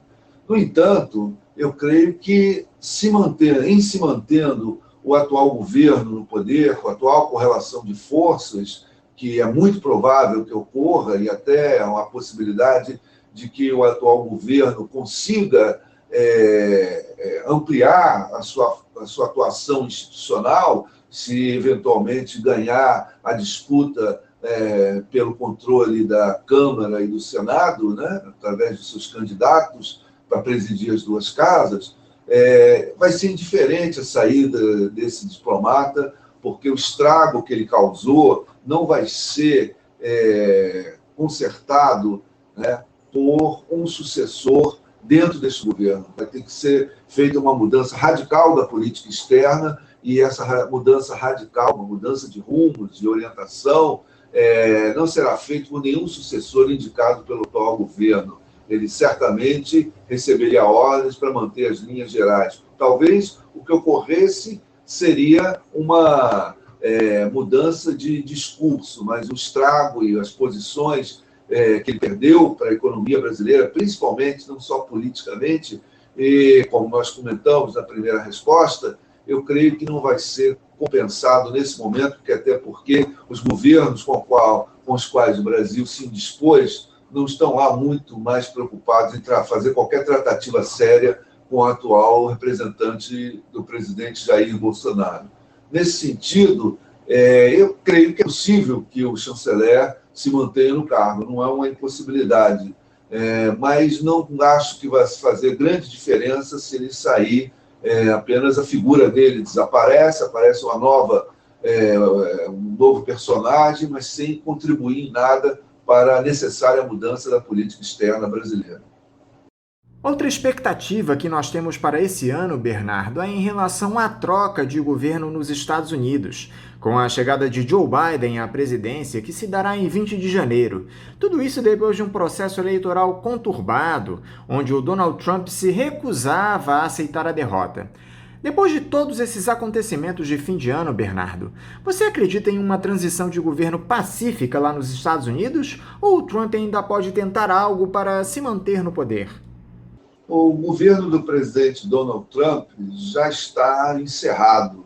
Creio que todas as possibilidades de bloquear a ascensão de Joe Biden ao poder já não são viáveis nesse momento, com toda a estrutura do Estado americano, e a sociedade americana já está preparada para receber o novo presidente dos Estados Unidos da América, né? Uma das manifestações disso que eu noto é o fato de que a própria mídia retirou o Donald Trump da tomada, ou seja, ela já não noticia e muito menos apresenta as alocuções do presidente derrotado, né, nos seus noticiários, né, fazem menções muito vagas a um vazio de noticiários sobre Donald Trump. Isso reflete que ele já não é um ator político importante ou relevante. O que ele pode criar de empecilhos pode ser analisado como daqui para frente, o que vai acontecer,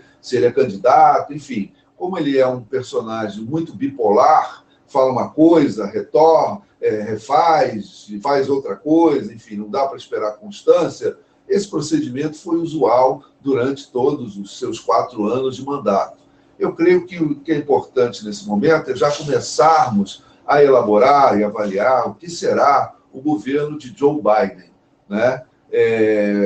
O governo foi eleito com uma demanda reprimida da parte social por 4 anos de orientação selvagem neoliberal e, por outro lado, a crise da pandemia nesse último ano aprofundou ainda mais as carências sociais e as necessidades de vários grupos excluídos da distribuição central da riqueza dos Estados Unidos, empobrecidos, pobres, empobrecendo, perdendo empregos, e isso o governo do Donald Trump não conseguiu, com facilidade, lidar com esse problema. Isso foi incorporado na campanha de Biden, foi incorporado já nos nomes indicados para exercer postos de comando, e eu creio que avalio, estimo, que em 2 anos a gente terá notícias boas nas questões sociais de combate à pandemia, retirando os Estados Unidos do caos social e político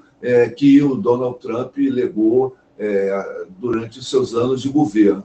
E após esses 2 anos, é uma estimativa genérica que eu faço, sem muita precisão, quando os problemas da pandemia provavelmente já terão sido contornados, eu creio que a economia mundial vai voltar a crescer, vai voltar aos parâmetros de funcionamento que existiam no pré-pandemia, e aí nós vamos ver um outro lado do governo Biden. O governo Biden que, como todos os governos democratas, não conseguem projetar para o exterior nenhuma orientação de tolerância com a democracia, com a discordância com os interesses americanos. E lembremos aqui o apoio explícito do governo americano e de Biden ao golpe de Estado no Brasil, né? E quando a economia mundial voltar a funcionar nos parâmetros pré-pandemia,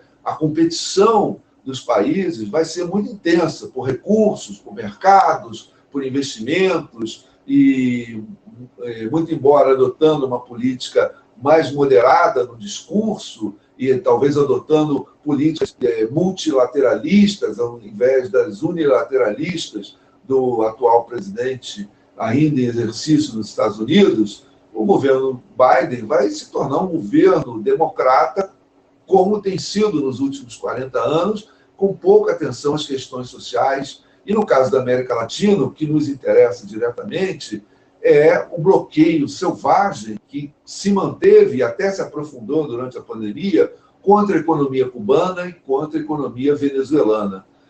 Aí vai ser o grande teste, na minha opinião, do que é o governo Biden para a política externa, porque esses 2 casos são casos de vizinhos, né, do mesmo continente, que são tratados de uma forma absolutamente imperialista, né? E o bloqueio econômico é ilegal, causa prejuízos às populações, e o malgrado que o presidente Barack Obama tenha tentado reverter essa política, ela nunca foi completa, e o bloqueio ainda continuou funcionando, e agora, com o governo Trump, se aprofundou. Então, eu creio que nós vamos ver, a partir de 2023, o que é realmente o governo Biden, que parece que vai ser uma opção política aí, com a sua vice, que tem potencial para disputar a presidência da República, após a passagem de Biden pelo poder,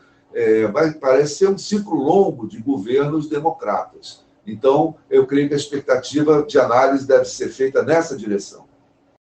E como você avaliou esse acordo entre a União Europeia e o Reino Unido, que pôs fim a essa novela do Brexit, Bernardo? Por quem saiu ganhando nessa história, na sua opinião? A saída do Reino Unido da União Europeia é um dos episódios mais tristes da política internacional desse início de século XXI. Né? Tivemos guerras, tivemos conflitos graves, né? Enfim, há uma gravidade muito grande nisso tudo, mas a saída do Reino Unido, da União Europeia, é uma coisa feia, uma coisa esteticamente feia, porque a forma como foi feita, utilizando-se mecanismos de manipulação para levar o eleitorado a uma posição anti-União Europeia, onde começou, né, a manipulação pelos algoritmos, utilizando principalmente o WhatsApp, deu uma pequena maioria ao Brexit, não se conseguiu reverter essa maioria, essa pequena maioria, com um novo plebiscito, onde a verdade dos fatos poderia aparecer, com uma votação livre dos eleitores, já melhor informados, e acabou desmontando, não no seu todo, um projeto bem razoável de convívio de nações poderosas, competitivas, armadas, muitas delas até com bomba atômica,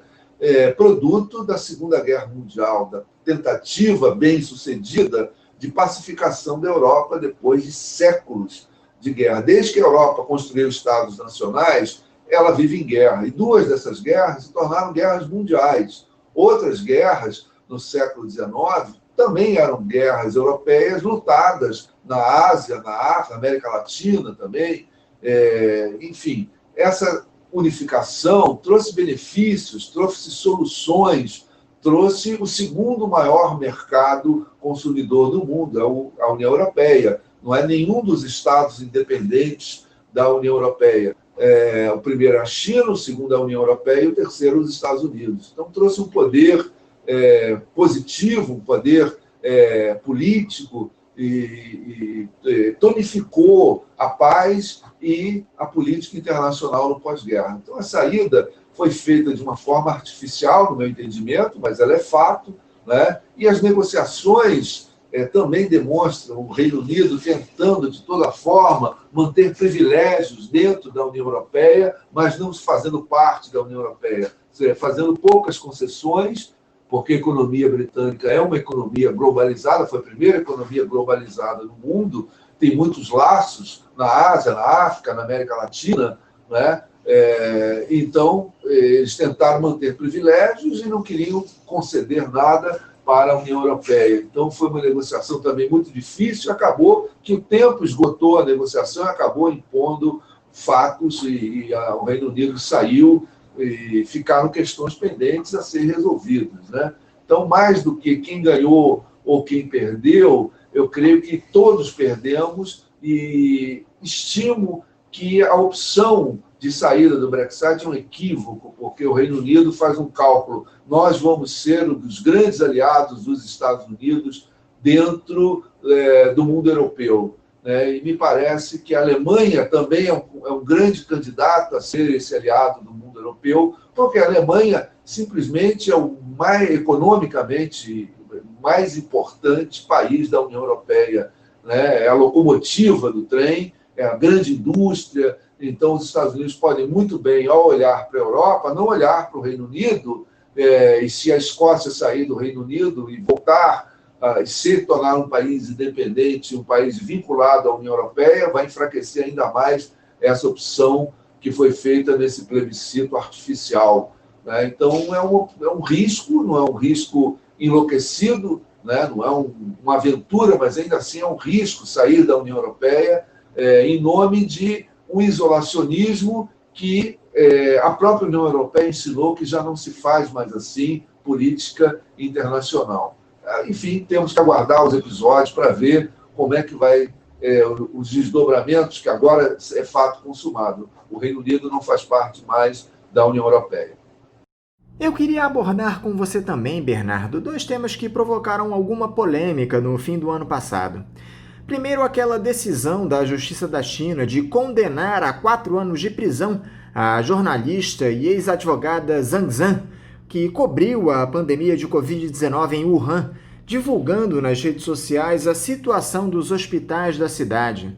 Houve uma série de críticas a essa decisão do regime chinês, como não poderia deixar de ser, especialmente pelo fato de se censurar o acesso a informações no país. Qual é a análise que você faz para esse episódio e para esse tipo de ação das autoridades chinesas, impedindo que determinadas informações cheguem ao conhecimento público?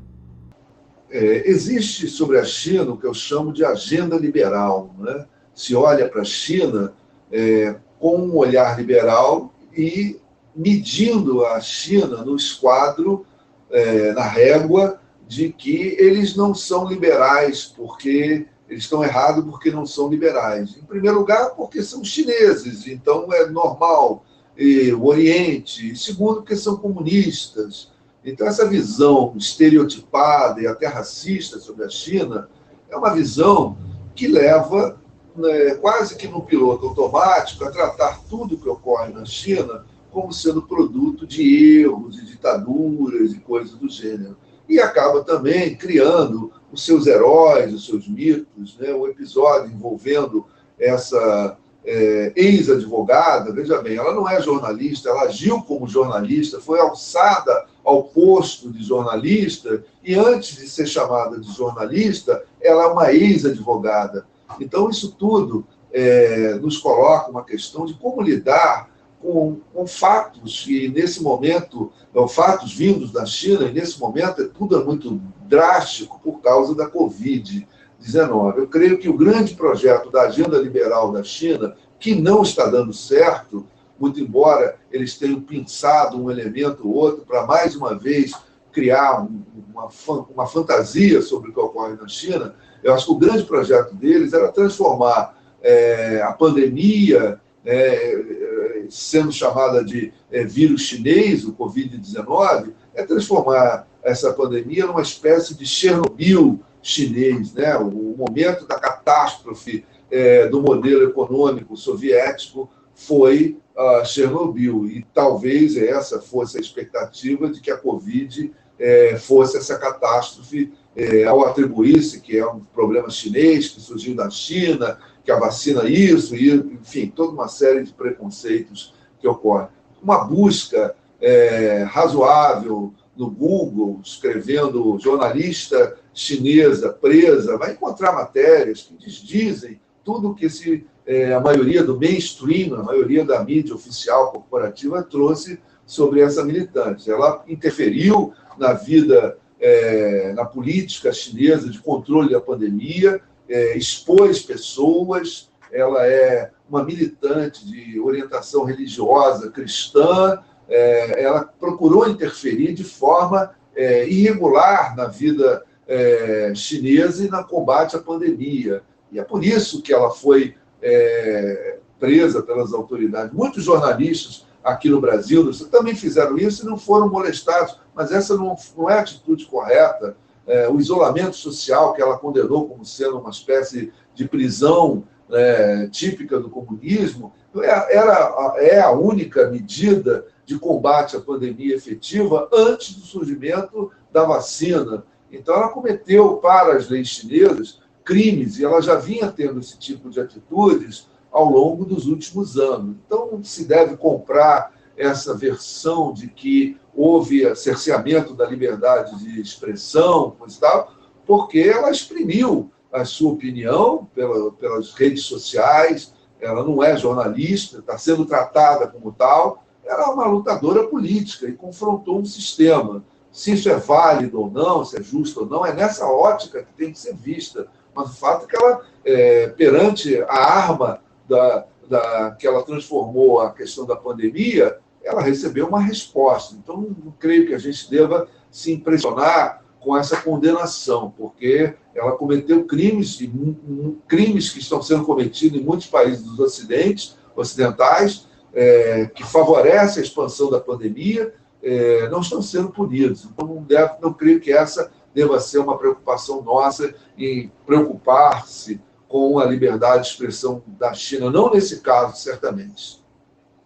Outro caso incomum foi o da Rússia, Bernardo, que revisou os dados relacionados à Covid-19 no país e ampliou em mais de 3 vezes o número de mortos pela doença, que passou de 55 mil para 186 mil pessoas. Isso deixa o país em terceiro na lista de óbitos pelo novo coronavírus, atrás apenas de Brasil e Estados Unidos. Por que se deu essa diferença tão grande de dados, Bernardo? Havia algum tipo de interesse na divulgação de dados inferiores à realidade? A subnotificação, no caso dos falecidos por Covid, é um fato notório, né? Não só por intenção de governos, como também pela dificuldade de tratar esse assunto, né?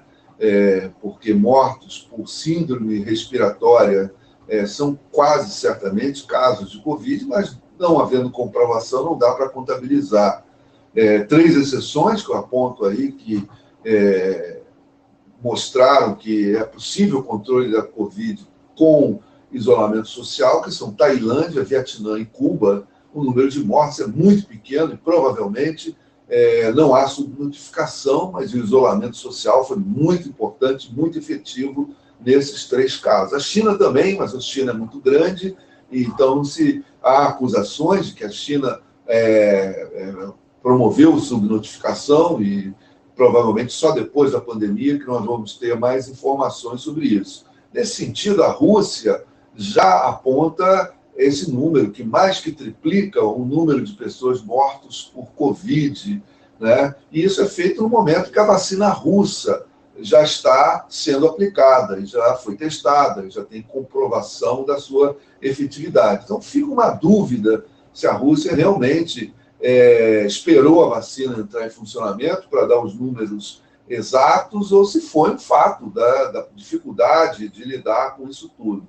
De qualquer forma, é tudo muito drástico, né? E a culpa não se pode exatamente atribuir a todos os governos, né? Porque, na realidade, a pandemia veio numa velocidade, numa letalidade impressionante, né? Ficamos todos reféns da ditadura do senhor Covid, né? Que foi brutal, e os países têm dificuldade de lidar com isso. Alguns agem de forma mais aberta, mais honesta, né? E outros agem de forma, aproveitando-se da pandemia e continuam praticando atitudes antidemocráticas, limitadoras da informação à população, né? Enfim, é uma coisa que nós só vamos entender o que se passou após o fim da pandemia, quando esses números vão finalmente poder ser melhor analisados. Acho que isso é técnico dentro da análise das pandemias, que os verdadeiros números, os números mais reais, pelo menos, aparecem após o fenômeno da pandemia. Mas, enfim, é um fato a ser considerado na realidade contemporânea e cabe aos povos, os partidos, a pressionar os governos para ser o mais fiel possível, para se ter uma ideia realmente do que é a pandemia, de como ela está sendo tratada, né? Fica aqui a nossa preocupação com essa situação de divulgação de fatos e reais. Mudando de assunto, Bernardo, os nossos vizinhos argentinos é que têm um governo que demonstra, além de responsabilidade com a saúde da população, com o início da vacinação contra a Covid-19 na última semana, mas também respeito às individualidades e ao direito das mulheres, devido à legalização do aborto.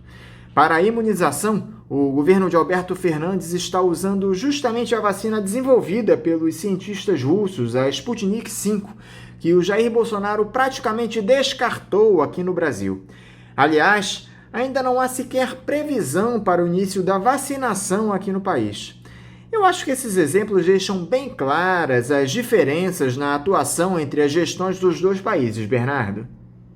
Bem, o que chama atenção na comparação da Argentina com o Brasil é o contraste, a diferença das orientações de política sanitária nesse que foi o primeiro ano do presidente argentino Alberto Fernandes, né? Ele tomou providências efetivas, não só de isolamento social, como também de imunização, lançando mão de uma vacina russa, né? Que, em princípio, o Brasil rejeita por causa do preconceito ideológico, exatamente como ocorre com a vacina chinesa. Pelo menos o governo brasileiro assim procede, né? E parte da população também tem colocado restrições ao imunizante russo, né? Tanto quanto ao imunizante chinês. Isso, para nós da América Latina, serve como uma lição, porque os argentinos elegeram um governo de centro-esquerda, que já tinha um histórico recente de políticas sociais efetivas e amplas, que foi os dois governos do casal Kirchner, né? Tiveram interregno liberal e agora retomaram o governo para centro-esquerda. Isso no meio de também uma crise econômica profunda que a Argentina vive em condições financeiras até piores que o Brasil. Isso tudo nos causa assim, um pouco de desânimo, que nós temos ainda pelo menos 2 anos de governo de direita no Brasil e a sua desconsideração com a saúde pública, com as políticas públicas e a falta de um projeto efetivo, mesmo um projeto econômico de direita, né? O que a gente percebe no governo brasileiro não é só a miopia lógica, realmente a falta de ação, a falta de iniciativa, tirando privatização, que não avança muito e não há muito mais o que privatizar. O governo brasileiro não tem um projeto econômico, não tem um projeto que viabilize a retomada do crescimento econômico. Tanto criticaram os governos de centro-esquerda, que agora apresentam índices econômicos pífios, né? Cada vez mais claro que eles não têm capacidade de retomar a iniciativa econômica, e se considerar que a economia brasileira precisa da economia mundial, a política externa brasileira também vai em direção ao cancelamento das alternativas do Brasil. O Brasil, ao invés de conquistar mercados, perde mercados, e aqui eu cito, por exemplo, a questão ecológica, a questão dos incêndios no Pantanal, e outros problemas ecológicos que estão causando resistências, né, de parceiros econômicos que colocam isso como uma pré-condição para fazer investimentos, para fazer compras no Brasil. Então, nós estamos procurando, o governo brasileiro está procurando o caminho do caos. Essa é a forma de governo. Então, quando falamos de Argentina, na realidade, estamos falando de Brasil por comparação, né? É uma necessidade premente, porque em condições muito piores da economia, o governo argentino vai encontrando soluções. O Brasil, uma potência econômica, com matérias-primas, indústrias, o mercado consumidor grande, estamos afundando no caos econômico e social. E, politicamente, o que temos é um acordo precário entre as instituições e entre as forças políticas, que a gente não sabe como vai ser rompido, né, como vai ser reconstruído os valores que a democracia, que a gente vive há quase 40 anos, né, que a gente está acostumado a conviver, como é que isso vai ser reposto, ou se vai ser reposto no curto prazo. Mas, de qualquer forma, a crise social de 2001 se anuncia de forma bastante clara com o fim